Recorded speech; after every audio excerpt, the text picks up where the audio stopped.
Bendiciones. Seguimos con la serie Si yo tengo un padre. Estaremos hoy con el capítulo 2, conociendo las virtudes de ser un hijo. Vimos en el capítulo anterior que en una ocasión Jesús le dijo en el Evangelio de Juan que a todos los que le recibieron, a los que creen en su nombre, les dio potestad de ser hechos hijos de Dios. Juan 1:12. ¿Quién les dio esa potestad? El Padre, de ser ellos hijos de Dios. Si analizamos este capítulo con detenimiento y en detalle, nos daremos cuenta de una cosa muy importante. Los hijos espirituales no nacen, los hijos de Dios se hacen. Jesús dijo que les dio potestad de ser hechos. Entonces, ¿qué éramos antes de ser hechos? Éramos criaturas. Cuando el hombre pecó y fue declarado al estado natural mortal, lamentablemente con él también cayó la posición de ser en todo y en el entorno, y con él todo en Dios. Los hijos no nacen, se hacen, se identifican. Jesús dio unos parámetros claros a los que creen en mi nombre, a los que aman mi voluntad. A esos el Padre les dio potestad de ser hechos, es decir, hay parámetros. Tú has escuchado en reiteradas ocasiones a gente decir, todos somos hijos de Dios. Pues eso no es correcto. A la luz de ese verso bíblico que acabamos de escuchar y explicar, vemos que eso no es cierto. ¿Por qué tenemos tanta gente identificándose como hijo? No siendo hijo, sino siendo esclavo. Porque lamentablemente no conocen la posición de ser hijo de Dios. Jesús vino a mostrarnos a nuestro Padre. Cuando lees los 4 evangelios, cuando puedes estudiar a la luz del Espíritu a Jesús de Nazaret, cuando caminó sobre la faz de la tierra, cuando lees las cátedras de enseñanza de Jesús, ves un factor constante bajo la luz de un denominador común, que siempre Jesús habló del Padre. Cuando Jesús vino a la tierra, vino a presentar a Dios como papá. ¿Quieren orar? Uno de sus discípulos le dijo, Señor, enséñanos a orar como también Juan enseñó a sus discípulos. Y les dijo, cuando oréis, decid, Padre nuestro que estás en los cielos. Lucas 11, del 1 al 2. Esa era una de las frases más emblemáticas de Jesús, más enseñadas. Jesús no tan solo dijo en la tierra que Él tenía un Padre, Él nos dijo a ti y a mí que teníamos un Padre en común. Mateo 5:16 dice, clamen al Padre que está en los cielos, que envía el Espíritu. Glorifíquense a vuestro Padre que está en los cielos. También Mateo 5:45 dice, para que seáis hijos de vuestro Padre que está en los cielos. Marcos 11:26 dice, vuestro Padre que está en los cielos os perdonará vuestras ofensas. Juan 10:30, yo y el Padre uno somos. Juan 17:22, la gloria que me diste yo les he dado, para que sean uno, así como nosotros somos uno. Todas sus palabras evocan al Padre, porque era necesario que Jesús enseñase con tanta insistencia la posición de hijo y de un Padre celestial que nos ama. Jesús vino a la tierra con un motivo en específico, morir por los pecados de la humanidad. Ahora Jesús no vino a la tierra con una misión unipersonal. Jesús vino por un mandato paternal. El libro de Juan lo explica muy claro. De tal manera amó Dios al mundo que nos ha dado a su Hijo unigénito, lo dice Juan 3:16. Está hablando nuevamente de la posición de hijo y de la posición de papá. Jesús no vino a enseñar que por encima de cualquier hecho o situación nosotros tenemos a un Padre que nos ama entrañablemente, un Padre que está dispuesto a dar la vida por nosotros. privilegios de ser hijos. En otra ocasión Jesús enseñaba acerca de la provisión. En este punto quiero entrar en otra dimensión de ser hijo.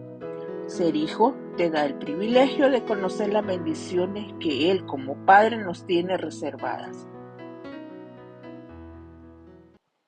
Hay algo que quiero puntualizar, un factor muy claro en ti que estás escuchando en esta hora.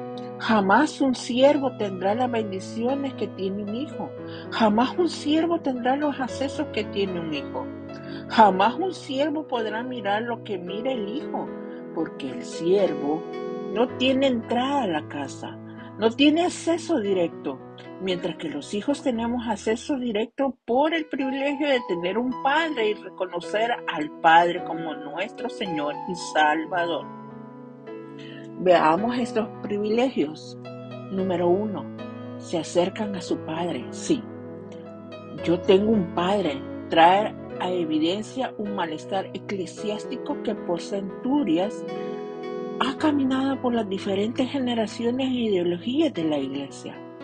Cuando tú sabes que eres hijo legítimo de Dios, si cometes un error, no te alejas, te acercas.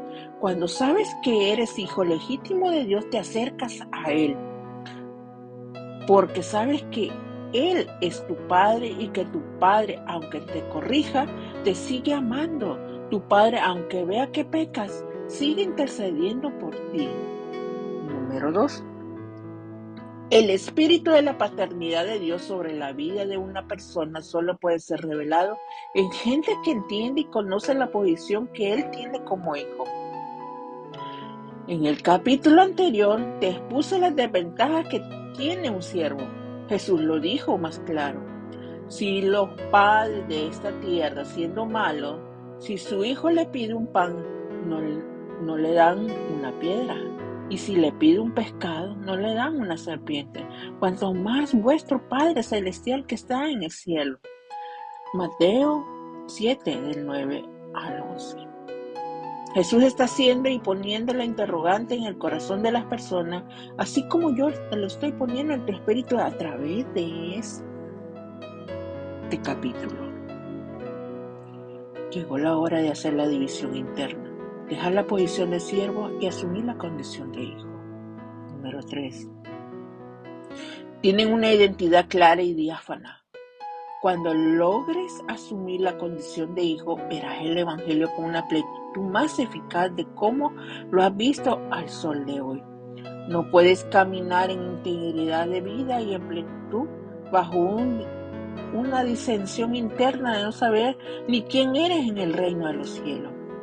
De la identidad hablaremos en los próximos capítulos, pero te voy a tocar este punto. Ser hijo te da una identidad clara y diáfana, y un cristiano identificado correctamente conoce su ventaja y su desventaja. Conoce hasta dónde puede llegar y hasta dónde no. Ser hijo te da la posición de conocer tu ventaja y tu desventaja, y de hecho, conocer tus desventajas no es pecado, al contrario, es una alarma interna que puedes tener encendida en el momento requerido para no enfrentarte a lo que no fuiste ejercitado y por ende no cometer errores. Hay un ejemplo en la palabra, en el segundo libro de Reyes, en el capítulo 9, acerca de cuando Jehú iba a palacio, Jezabel se estaba maquillando y preparándose para recibirlo, porque había escuchado, ha muerto el rey Acab, y Jehú viene a palacio a tomar la posición. Pero Jehú se enteró de que ella lo esperaba en la torre, porque ahí era donde las cortesanas y mujeres de los reyes los esperaban.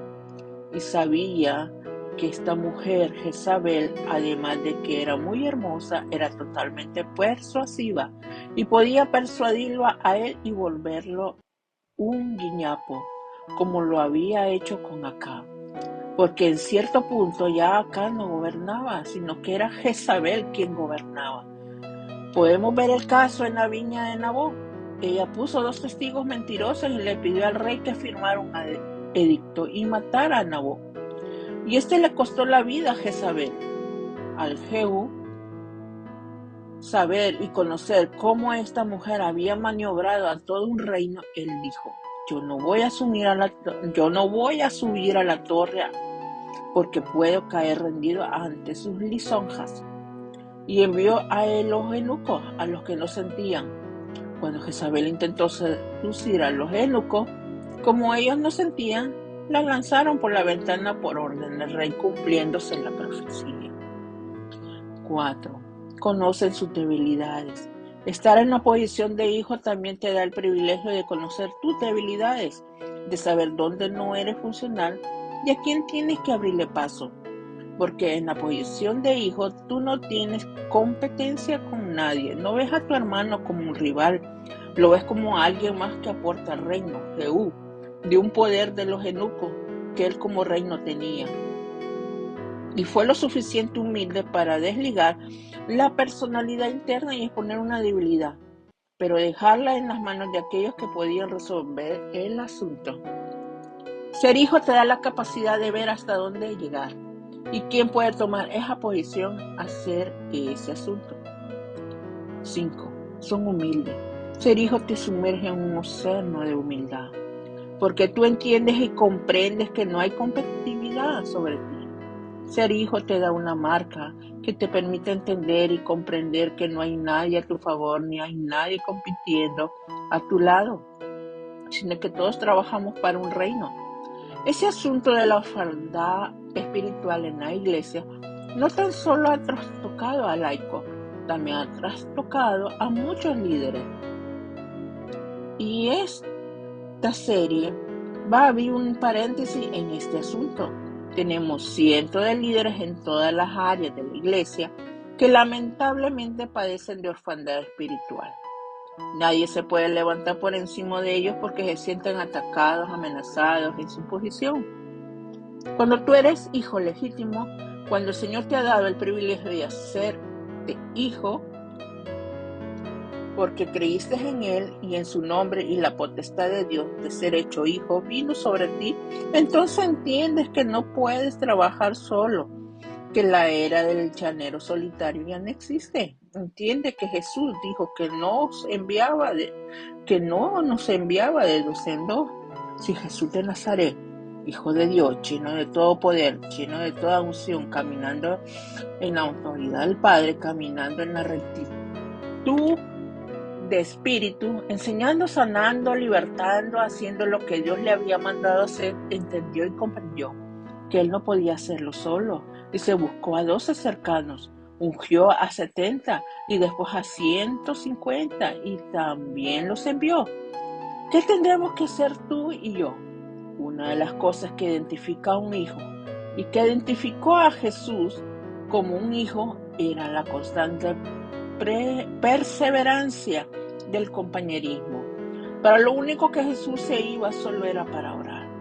Aparte de eso, todo lo hacía con su gente. Lo invitaron a una boda, allá iba con sus discípulos. Si iba para la casa de María, Marta y Lázaro, iba con sus discípulos. Si iba para la casa de Pedro y Lázaro, también iba con sus discípulos. Él siempre andaba con su gente. ¿Por qué?